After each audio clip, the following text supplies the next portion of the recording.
Hello! Today we are talking about molecular or covalent compounds and how we can go from the name to formula and formula to name. So just to review, first we did ionic formulas in the last lesson and we thought about writing those formulas. So real quick, see if you can come up with those.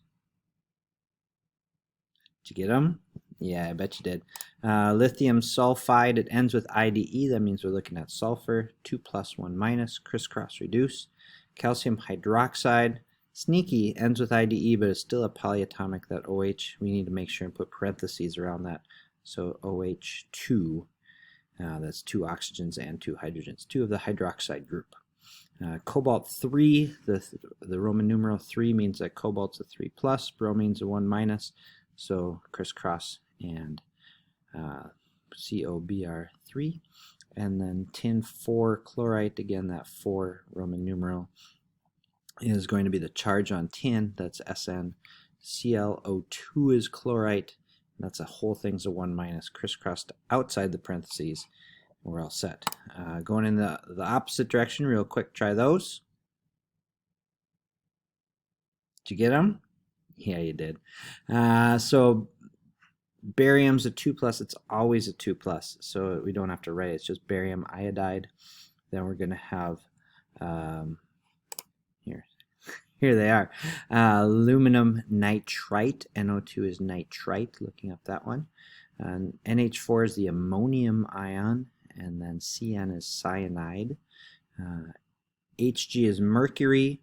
Oxide, we need to write the 1 on here, and that's because mercury has multiple options.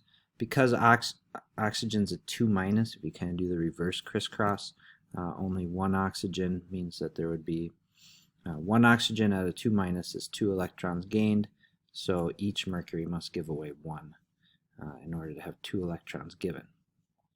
And then we have iron 3 phosphate. Same kind of idea, the phosphate ion is a 3 minus, so if there's 1 ion that's receiving 3 electrons, then the 1 iron atom must give away 3 electrons. So it would be iron 3. Because again, those are in the D block, and kind of, even if you get under the staircase of the P, then you still want to put a Roman numeral there, because there's multiple options. Again, the back of your periodic table can help you with which ones to do that on. Today, though, we're going to think about binary molecular compounds. So again, we're talking about covalence here. So this is a nonmetal and a nonmetal. Binary mean only 2 types. So these are 2 types, but it's nonmetal and nonmetal, so it's covalent. Now here's the thing, is that there's no charges on covalence. So our strategy of charges crisscross reduce gets stuck on step 1. We don't have charges on covalence. So we can think about carbon and oxygen here together. Now if it's 1 carbon covalently bonded to 1 oxygen, that's called carbon monoxide, and that'll kill you in your sleep. The other is CO2, carbon dioxide, and you're going to breathe out a lot of carbon dioxide. So yeah, they're very different from each other. They're very different compounds, and so we have to have a way to differentiate what these ratios are, because CO and CO2 are very, very different. So what the key here is that we are going to use prefixes to indicate the number of atoms. We are not doing anything with charges. There are no charges. There's no crisscrossing. Covalent naming is actually very easy. We are simply going to use a prefix to tell you how many of that atom there are.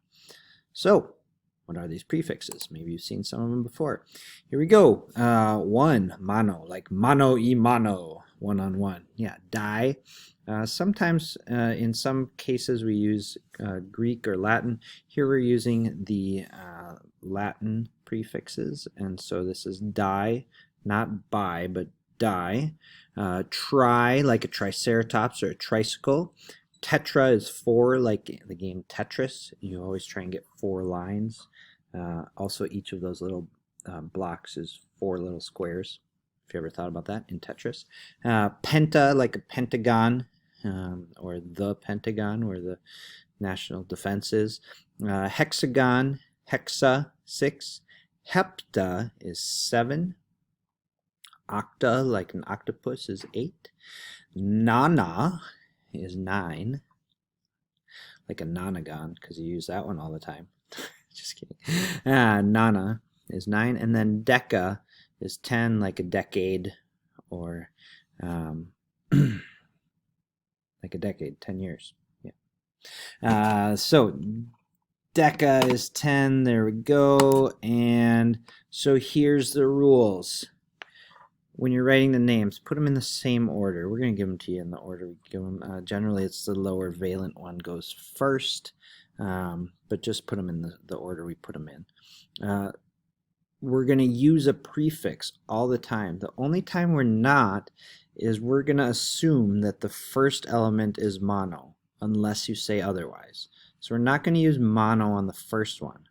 We're not going to say monocarbon dioxide. We're just going to say carbon dioxide. So we just say carbon dioxide, and then the second element is going to end with IDE, and again that's because it's binary. And binary again means 2 types of atoms, and so we used IDE when we did ionic binaries. We can also use it in covalent. This time it's just 2 nonmetals, 2 types, IDE. So for this one, we've got N2, so 2 nitrogens, so we're going to use di for 2. Nitrogen, and then 3 F's, and so tri for 3, and fluoride, because the ending is going to go on the second one. Notice the ending is not on the first one, it's just on the second one. Notice there's no crisscrossing or any of that stuff. It's just 2 nitrogens, dinitrogen, 3 fluorines, trifluoride. That's it. So here, carbon. Again, we're not going to say mono on the first element, so just carbon, and then 4 bromines would be tetrabromide. Let's get a few more. Go ahead and give these a try. Got a thought? Yeah, so PCl3, so 1P, so phosphorus, and then 3 chlorines, we're going to say trichloride. S is sulfur. And then 2 oxygens would be di. We use the ending, so oxide. 2 nitrogens will be dinitrogen. 3 sulfurs will be trisulfide, using the IDE ending. 2 chlorines, dichlorine. 7 is heptaoxide. All right? It's pretty straightforward. When we try and go the opposite direction from the name to the formula, it's the same thing. We're not going to do any crisscrossing or any of that kind of stuff. We're just going to make sure that the prefix tells us how many there are.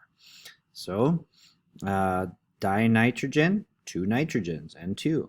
Monoxide, that's mono, 1 oxygen. That's it. Phosphorus, pentachloride, 1 phosphorus. Penta is 5 chlorines. PCl5. Pretty straightforward. Give these a try. Got it? Yeah. Carbon would be 1 carbon, so C. Tetrabromide is 4 bromines, so CBr4. Diphosphorus is 2 phosphorus. 3 oxygens, trioxide, P2O3. Iodine is just going to be the 1. And fluoride, heptafluoride, is 7 fluorines, and then dichlorine is 2. Octaoxide is 8 oxygen. All right, that's it for covalent naming. It's pretty straightforward. Be specific with those, and you should be in good shape. Have a great day.